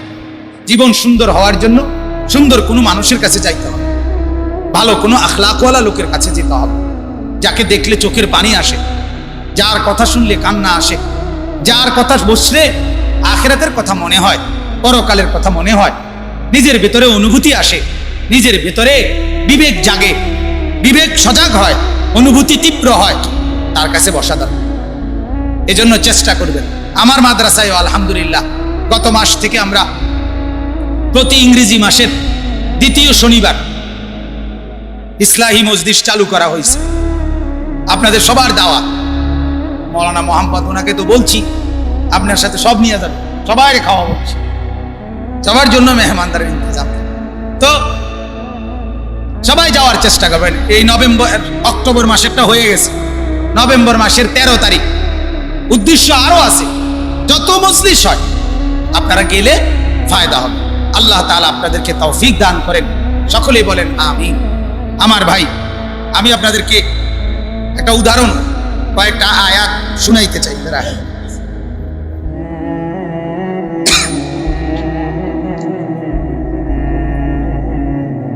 একই সূরা থেকে, সূরা শুআরা, কোরআনুল কারীমের একটা সূরার নাম। এই সূরার কতগুলো আয়াত এক কথা একই রকম শুনাইতে চাই, শুধু একটু মনোযোগ দিয়ে বুঝেন, তাহলে দেখবেন সমস্ত নবীরা তাদের অনুসারীদেরকে, নিজ নিজ কওমকে কি বলছে। সব নবীর দাওয়াত একই রকম, একই ফিকির, যে মানুষ যেন মুত্তাকি হয়, মানুষ যেন আল্লাহকে ভয় করে, মানুষ যেন আল্লাহকে ভয় করে, নবীকে অনুসরণ করে। এই কথাইটা, এই চেতনা সব নবীদের মধ্যে ছিল। তাকওয়া, আল্লাহর ভয়, আর ইতাআত মানে ইতাআতু রাসূলিল্লাহ, আল্লাহর নবীর, আল্লাহর রাসূলের আনুগত্য। দেখেন এখানে আল্লাহ তাআলা বলতেছেন, কাযযাবাত কওমু নূহিনিল মুরসালিন। নূহ আলাইহিস সালাম একজন নবী কিনা?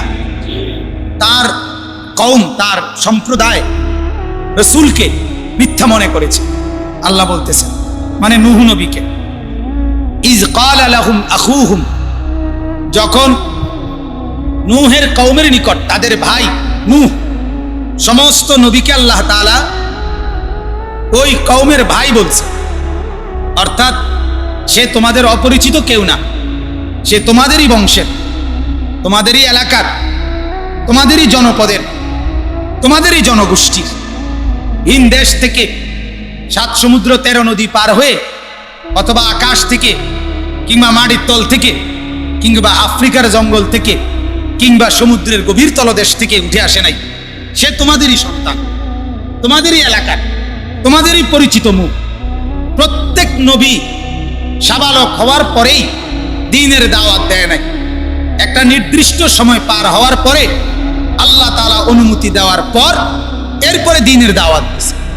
প্রত্যেক নবী তার কওমের কাছে ছোটবেলা থেকে স্বাভাবিকভাবে বড় হয়েছে।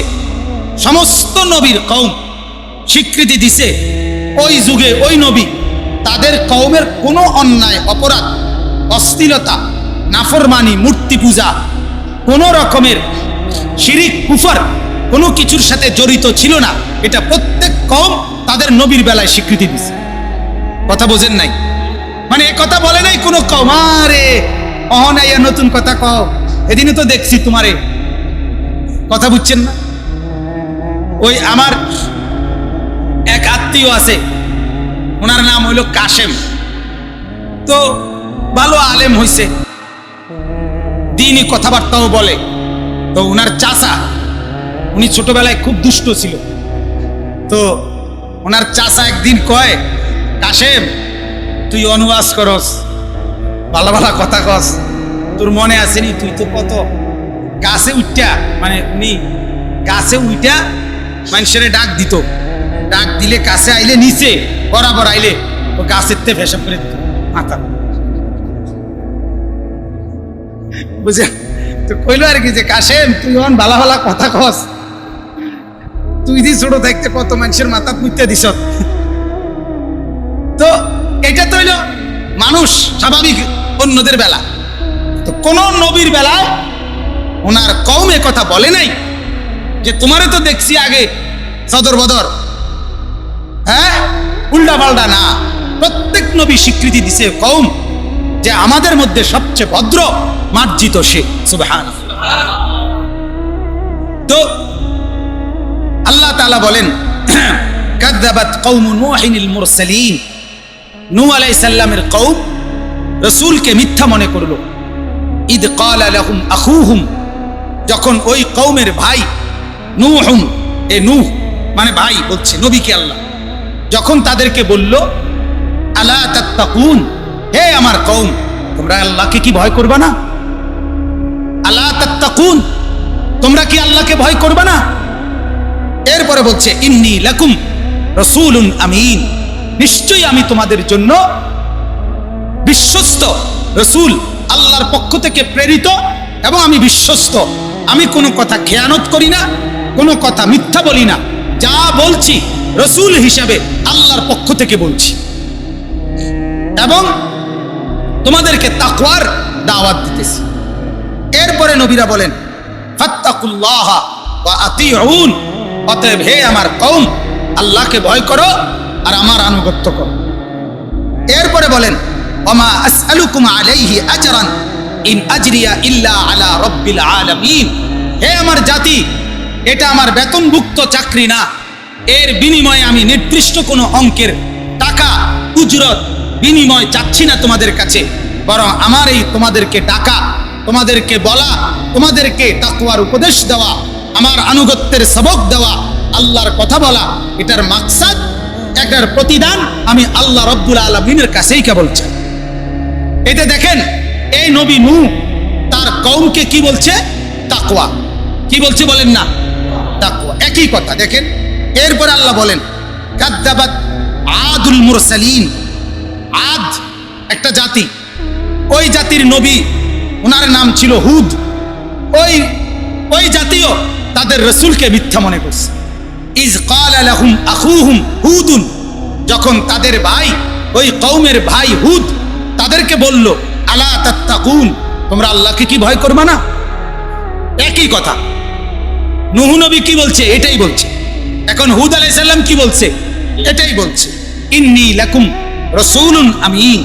একই কথা, আমি তোমাদের জন্য বিশ্বস্ত রাসূল। ফাত্তাকুল্লাহ ওয়া আতিউন, তোমরা আল্লাহকে ভয় করো, আমার আনুগত্য করো। ওমা আসআলুকুম আলাইহি মিন আজরিন ইন আজরিয়া ইল্লা আলা রাব্বিল আলামিন। আমি কোনো বিনিময় চাই না, বিনিময় চাই কার কাছে? আল্লাহর কাছে। একই কথা। কাযযাবাত সামুদুল মুরসালিন। সামুদ একটা জাতি, ওরাও তাদের রাসূলকে মিথ্যা মনে করছে। ইজ ক্বালা লাহুম আখুহুম সালিহুন, ওই জাতির নবীর নাম ছিল সালেহ আলাইহিস সালাম। তারা তাদের ভাই সালেহকে যখন তিনি তাদেরকে বললেন আলা তাত্তাকুন, তোমরা কি আল্লাহকে ভয় করবে না? একই কথা। ইন্নী লাকুম রাসূলুন আমিন, এই অর্থ বলার দরকার নাই, মানে একই কথা। ফাত্তাকুল্লাহ ওয়া আতিউন ওমা আসআলুকুম আলাইহি মিন আজরিন ইন আজরিয়া ইল্লা আলা রাব্বিল আলামিন। এরপরে দেখেন কাযযাবাত কওমু লূতিনিল মুরসালিন। লূত আলাইহিস সালামের কওম, আল্লাহ বলেন তারাও মিথ্যা মনে করছে নবী লূতকে। ইজ ক্বালা লাহুম আখুহুম লূতুন আলা তাত্তাকুন, এই লূত আলাইহিস সালামও তার কওমকে বলছে আল্লাহকে কি ভয় করবা না? একই কথা। এরপরে কাযযাবাত আসহাবুল আইকাতিল মুরসালিন। বন আর জঙ্গলের মধ্যে থাকতো একটা অধিবাসী, তারাও তাদের রাসূলকে মিথ্যা মনে করছে। আল্লাহ বলেন তাদের রাসূলের নাম ছিল শুআইব আলাইহিস সালাম।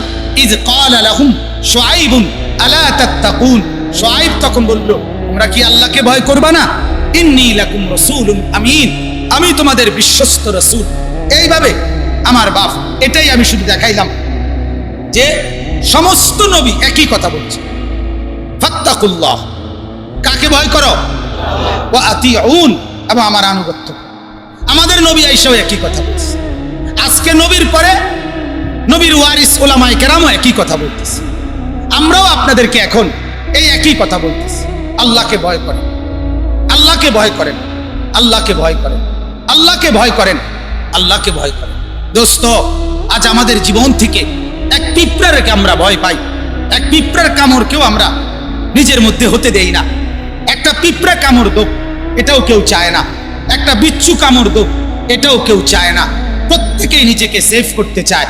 একটা মশার কামড় কেউ সহ্য করতে চায় না। একটা মাছির ভ্যান ভ্যান কেউ সহ্য করতে চায় না। তাইলে সবাই এক ছোট্ট মশা মাছিকে পর্যন্ত ভয় পান, এক পিঁপড়াকে ভয় পান।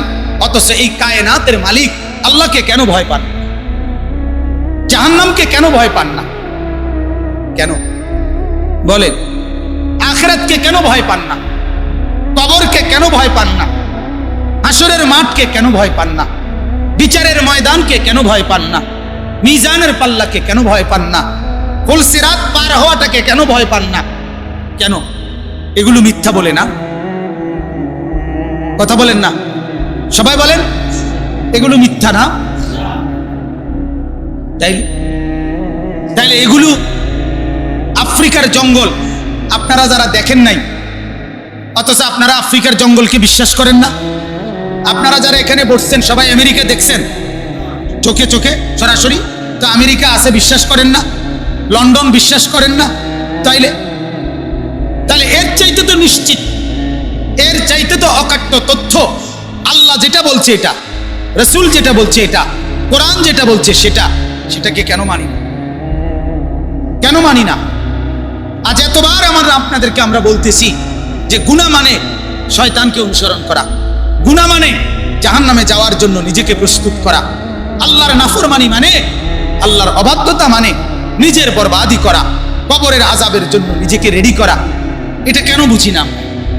আজ এতবার আমরা বলতেছি যে প্রতিটা নেক আমল মানে জান্নাত, প্রতিটা গুনাহ মানে জাহান্নাম।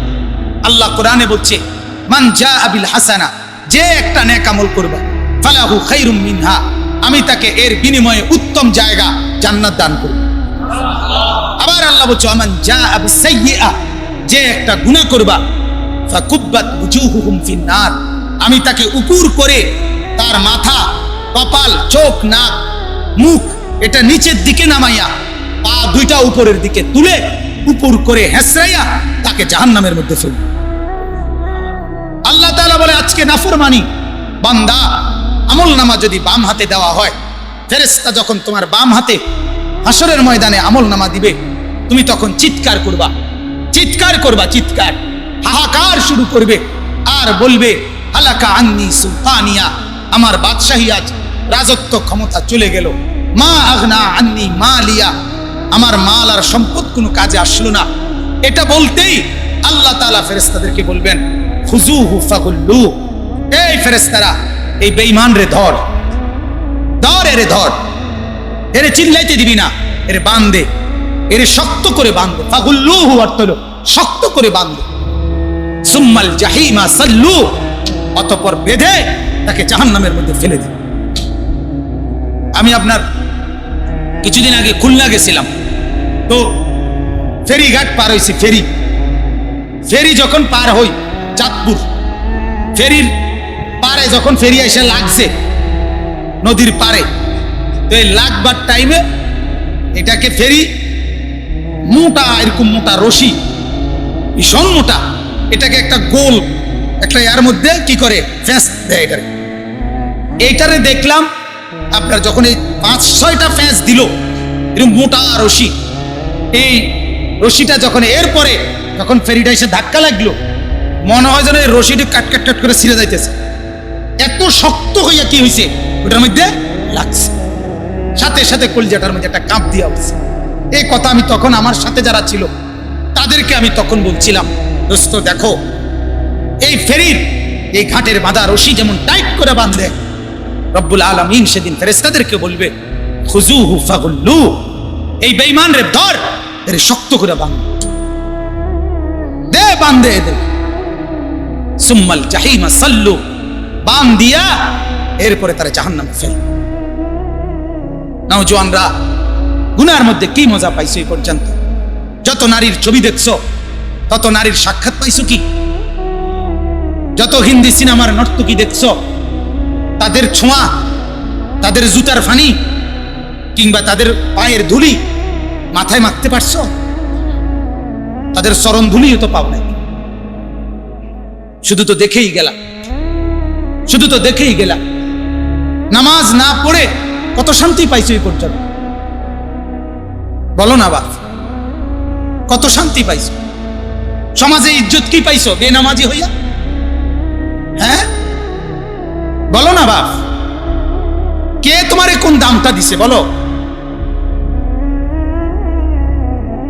আমি ওই দিন গাইবান্ধা গেছি গত সপ্তাহে, মাঝে সাভার এক স্টেশনে এক হোটেলে ঢুকছি রাতের, তখন 2:30-3টা বাজে, প্রায় 15 ঘন্টা গাড়ি চালাইয়া গাইবান্ধা সফরে উত্তরবঙ্গে গেছি।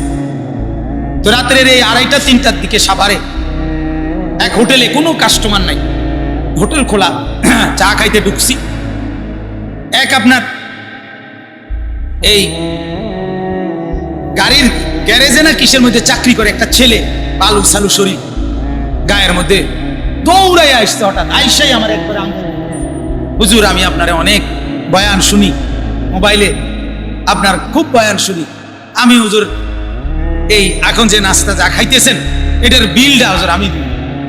আমি বললাম, না ভাই, কোনোভাবে না, তুমি এক সাধারণ খেটে খাওয়া মানুষ, তুমি তোমার চাইতে আমার সামর্থ্য আলহামদুলিল্লাহ বেশি, আমি দেব না, কোনোভাবে বুঝাইতে পারলাম।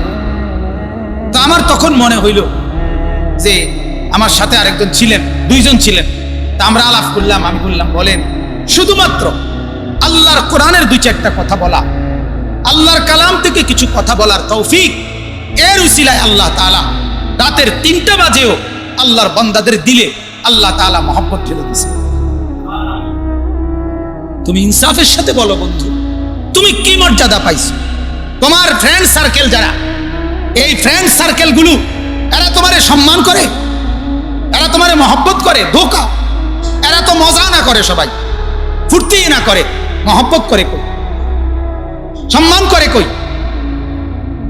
কই সম্মান? অতএব আমি এটাই বললাম, সমস্ত আম্বিয়ারা নিজ নিজ কওমকে বলছে আলা তাত্তাকুন, হে আমার কওম, আল্লাহকে ভয় করবা না?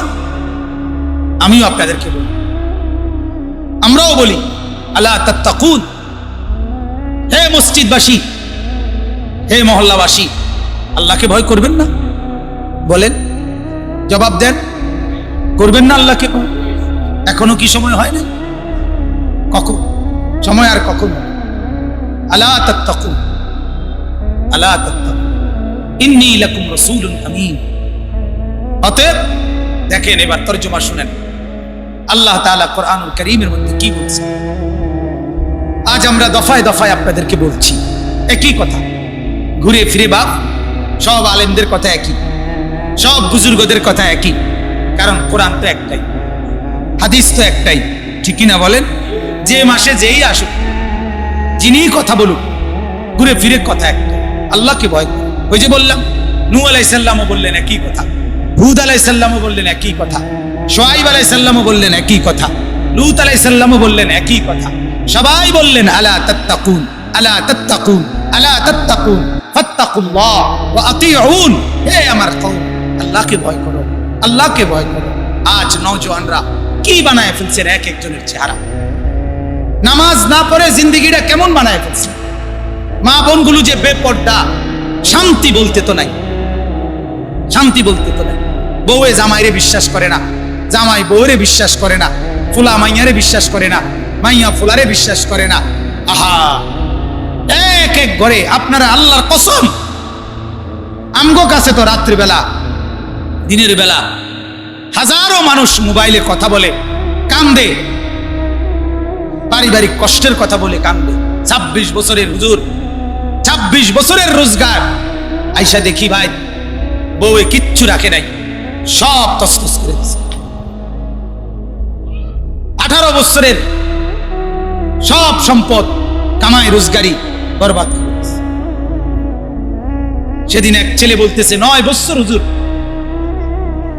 সব কামাই রোজগারি করে দিলাম, বাড়িতে আইসে আপন বাপও কয় কিতা দিছে, আপন ভাইগুলো বলতেছে আমরাও তো সংসারে খরচ করছি, তো আমার 18-20 লাখ টাকার একটা টাকাও এখন আর তারা স্বীকারও করে না, দেয়ও না। মানে খরচ ছাড়া আলগা, মানে টাকা জমানে লেগে দিছিল, স্বাভাবিক খরচের টাকা তো দিছে। দুনিয়া এরকম ধোকা, বউ ধোকা, ছেলে সন্তান ধোকা, মা বাপ ধোকা, এগুলো ধোকা।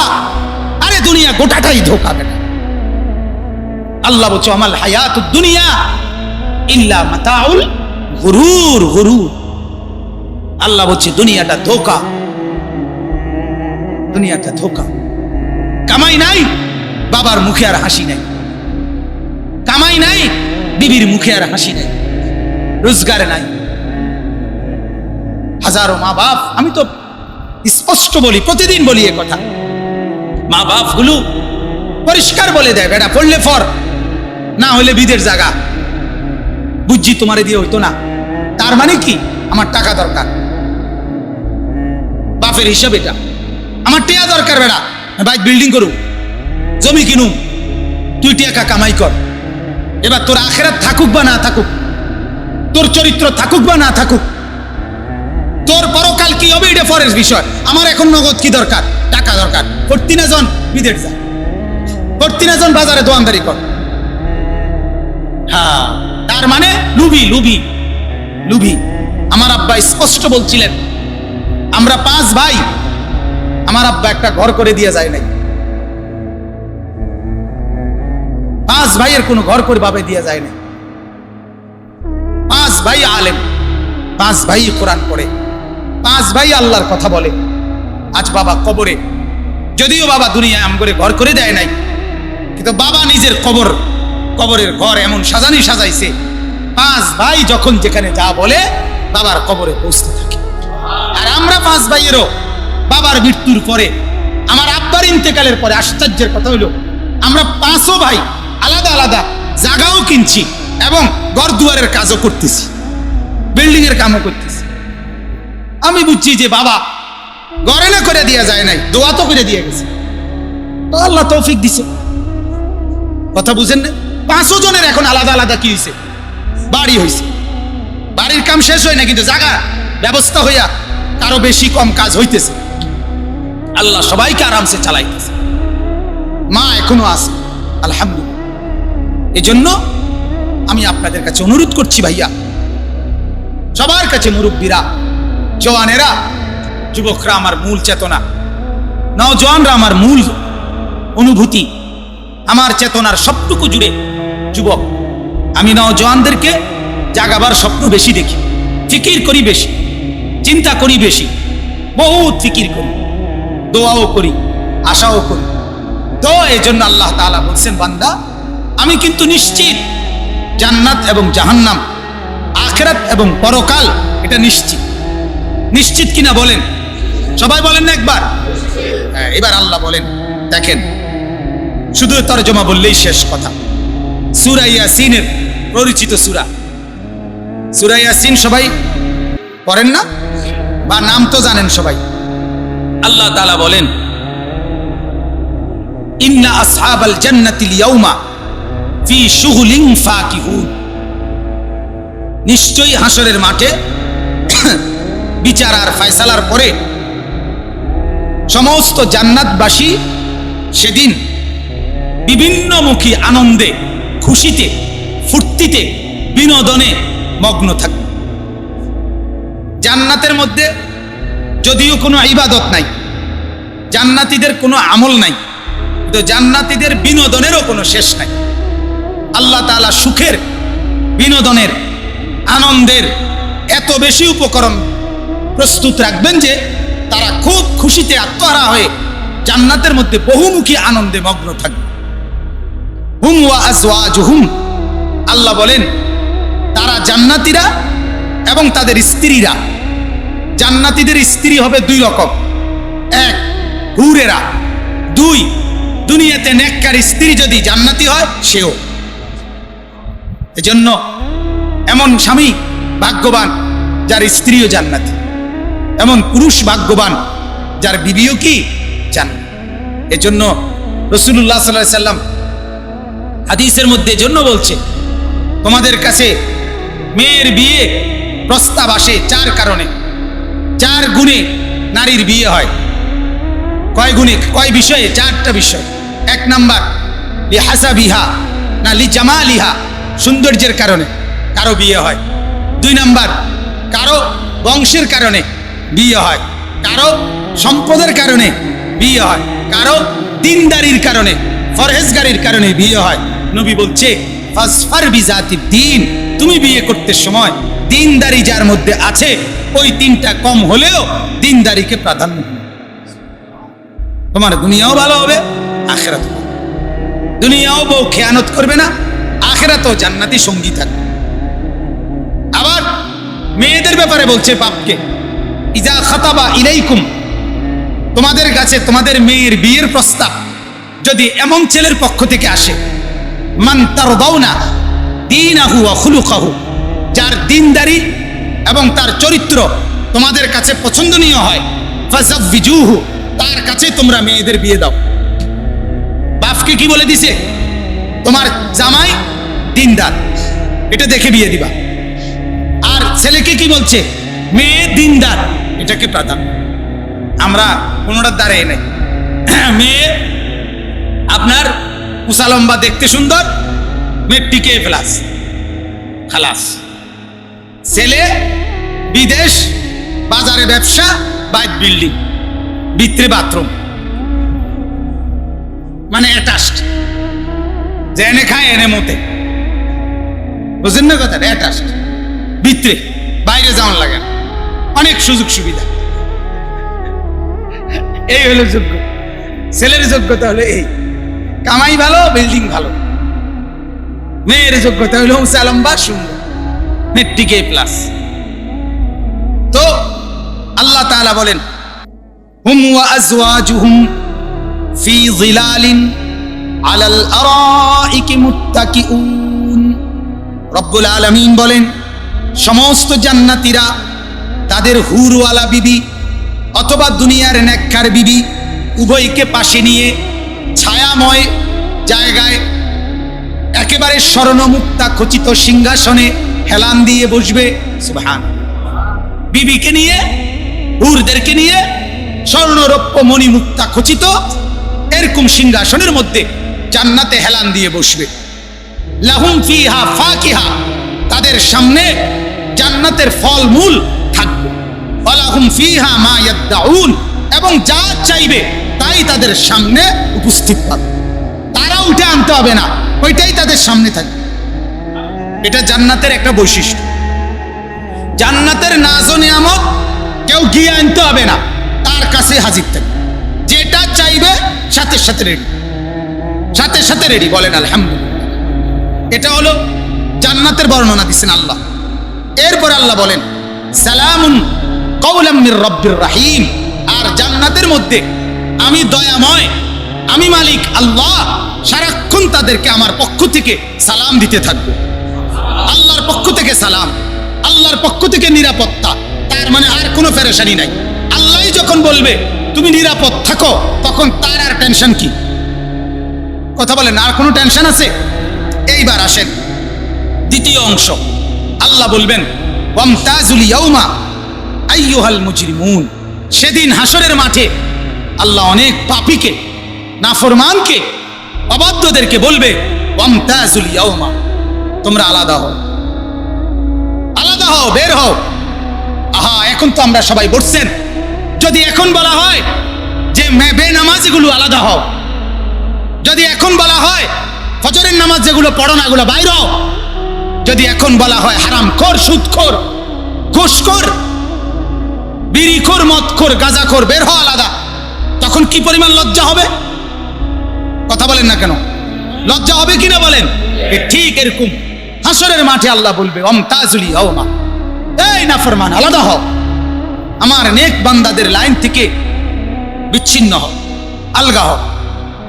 আইয়ুহাল মুজরিমুন, তখন ভীষণ লজ্জা হবে, যেহেতু সত্য। এরপর আল্লাহ বলেন আলাম আহাদ ইলাইকুম ইয়া বনি আদমা, হে বনি আদম, আমি কি তোমাকে বারবার বলি নাই আল্লাহ তা'বুদুশ শাইতান, শয়তানের বন্দিগি করো না? এই যে আমরা কি আপনাদেরকে শুনাই নাই? কথা বলেন না কেন? প্রতিটা গুনাহ কাকে অনুসরণ করা? প্রতিটা গুনাহ কাকে অনুসরণ করা? আল্লাহ বলেন আমি কি তোমাদেরকে বলি নাই, আমি কি শুনাই নাই যে আল্লাহ তা'বুদুশ শাইতান ইন্নাহু লাকুম আদুউম মুবিন, সে যে তোমাদের প্রকাশ্য শত্রু, প্রকাশ্য শত্রু। এটা কি আমি তোমাদেরকে জানাই নাই? আপনারা কি শুনেন নাই? সবাই বলেন, শুনছেন কিনা বলেন? হ্যাঁ। এরপর আল্লাহ বলেন ওয়া আনি'বুদুনি, আমি কি তোমাকে বলি নাই যে আমার ইবাদত করো, আল্লাহর ইবাদত করো? হাদা সিরাতুম মুস্তাকিম, এটাই তো সরল সঠিক পথ। অতএব আজকে যেহেতু আমার কথা পাত্তা দিলা না, হাদিহি জাহান্নাম ওয়ালাকাদ আদাল্লা মিনকুম জিবিল্লান কাসীরান আফালাম তাকুনু তাকিলুন।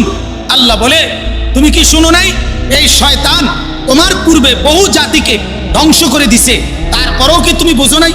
এই যে আমরা আপনাদেরকে শুনাইছি, নূহ নবীর অনুসারীরা কওম তাকে আরে অস্বীকার করার কারণে আর শয়তানের গোলামি করার কারণে আযাবে ধ্বংস হইছে। হুদ আলাইহিস সালামের কওম আযাবে ধ্বংস হইছে, লূত আলাইহিস সালামের কওম আযাবে ধ্বংস হইছে, ফেরাউন তার বাহিনী নিয়া আযাবে ধ্বংস হইছে, নমরুদ তার বাহিনী নিয়া আযাবে ধ্বংস হইছে, আব্রাহা তার বাহিনী নিয়া আযাবে ধ্বংস হইছে। এই কথাগুলো আপনারা শোনেন নাই? কথা বলেন না। এইটাই আল্লাহ বলে তুমি কি শুনো নাই?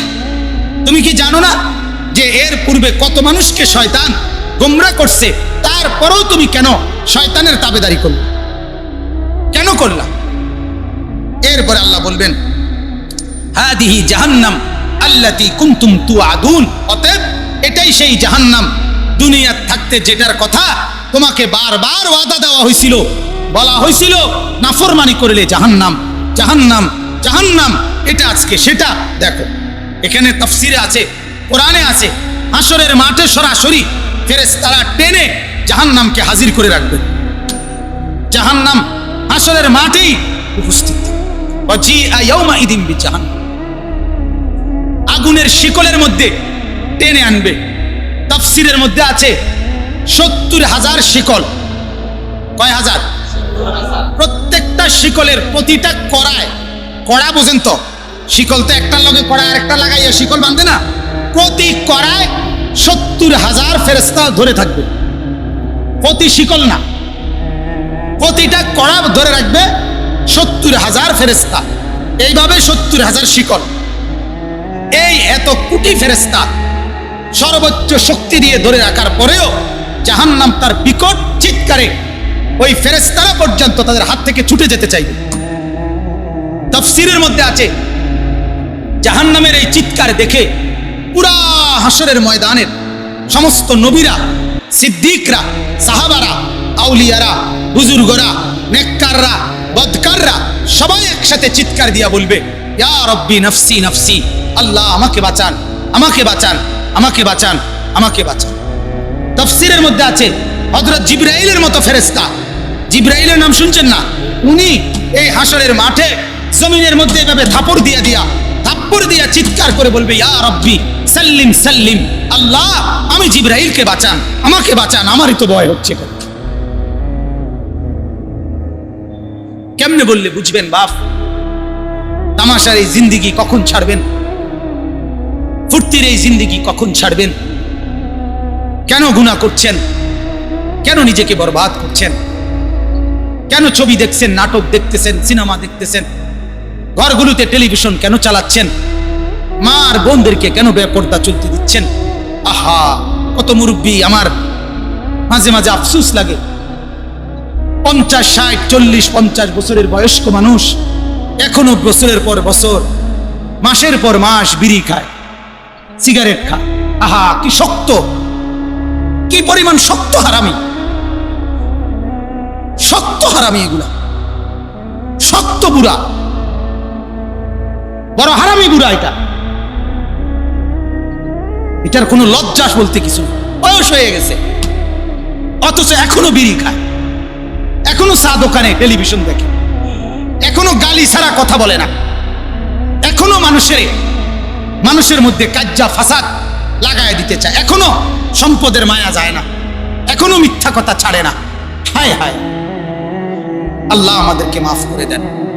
অতএব আল্লাহ বলেন, হাদিহি জাহান্নামুল্লাতী কুনতুম তুআদুন ইসলাউহাল ইয়াউমা বিমা কুনতুম তাকফুরুন। যত নাফরমানি করেছো আজকে সব নাফরমানির বিনিময়ে এই জাহান্নামে ঢোকো, ঢোকো, এটার আযাব ভোগ করো। এরপর আল্লাহ বলবেন, অনেক নাফরমান বলতে চাইবে, আল্লাহ আমি নাফরমানি করি নাই, আমি শিরিক করি নাই, আমি কুফরি করি নাই, আমি কবিরা গুনাহ করি নাই, বলতে চাইবে জাহান্নাম দেখে ভয়ে। আল্লাহ বলেন, আল ইয়াউমা নাখতিমু আলা আফওয়াহিহিম, আজ আমি তোর মুখ বন্ধ করে দেব। ওয়া তুকাল্লিমুনা আইদিহিম, তোর হাত আমার সাথে কথা বলবে। ওয়া তাশহাদু আরজুলুহুম, তোর পাও আমার কাছে সাক্ষী দিবে। বিমা কানু ইয়াকসিবুন, তোর নাফরমানির ব্যাপারে। এখনই তুই শুনবি, তোর হাত বলবে, তোর নাক বলবে, তোর চোখ বলবে, তোর কান বলবে, তোর পাও বলবে, তোর দিল বলবে, তোর দিমাগ বলবে, তোর কলিজা বলবে, তোর অঙ্গের প্রতিটা আমার কাছে বলবে। অস্বীকার কেমনে করবি? ওয়া তুকাল্লিমুনা আইদিহিম ওয়া তাশহাদু আরজুলুহুম বিমা কানু ইয়াকসিবুন। এরপর আল্লাহ বলেন, ওয়ালাউ নাশাউ, যুবকরা শোনো মিয়া, আল্লাহ কি বলে দেখো ভাই, শুধু ব্যাখ্যা ছাড়া তরজমা শোনো। ওয়ালাউ নাশাউ লাতামাসনা আলা আয়ুনিহিম, আল্লাহ বলে, এই মানুষ শোনো না, আমি যদি চাইতাম, লাতামাসনা আলা আয়ুনিহিম, আমি যদি তোমার চোখ এভাবে মুছে দেই, অন্ধ করে দেই, চোখ যদি মিলাইয়া দেই, মানে এভাবে লাগাইয়া দেই, তাহলে ফাস্তাবাকুস সিরাতা ফাআন্না ইউবসিরুন, তাহলে তুমি যদি রাস্তা পার হতে চাইতা, সামনে চলতে চাইতা, কিভাবে আলো পাইতা? বলো, যে চোখ দিয়ে এত নাফরমানি দেখছো, এত গুনার ছবি দেখতেছো, এত অশ্লীল নারী দেখতেছো, আমি যদি দেখা অবস্থায় আমি আল্লাহ যদি চোখ বন্ধ করে দেই,